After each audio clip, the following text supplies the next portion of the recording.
So what's up guys? Ilang araw na akong di nakapag-vlog. Nakakatamad. Kasi wala talaga akong content. Ngayon naman, pupunta kami ngayon sa dati namin pinag-OJT yan. Pero tapos naman na ako tapos naman na kami mag-OJT. Pero kaya pinapapunta kami para mag-banding lang naman. Tapos ito yung kasama ko, si Roble. Ay yung mga ano ko guys, mga boss.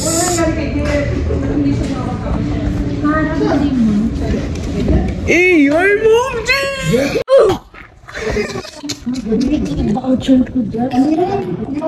So guys, nandito na kami ngayon sa RD Health Services.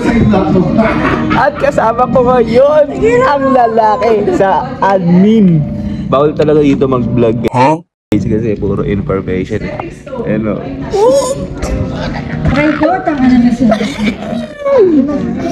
Dito naman si Sir Jonathan guys. Ang pinaka-pogi, madaldal. Thursday ng gabi mo in-order no, tapos gusto mo kinabukasan nandun no. Anong kapitbahay mo yung ano? In-orderan mo? Alam mo, nag-order lang sa Grabel. Alam mo, bumili ka lang dyan sa tabi ng tindahan eh, no? Alam mo tayo ang buhay namin dito. Parang sila ko, pabili nga po ang aling puring. Bukas ko po daanan ha. Ganun yung ginawa sa Shopee. Sila diba? Ngayon nandito sila, ginagawa sila. Nainis kami ni Baby James. Boss namin yung isa, Blooming. Blooming! Wala ko ng paraan para marilis ang kaya na yun.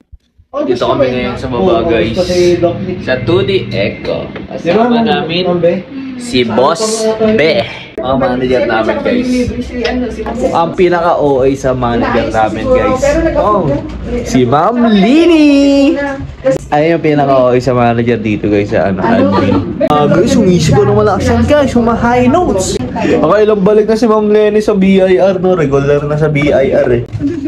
Kami guys. Kain mo na kami pizza. May libreng pizza dito. Ay, cake pala. Baliw talaga. Libreng cake pala. Kami guys. Kakain ba daw? I want one!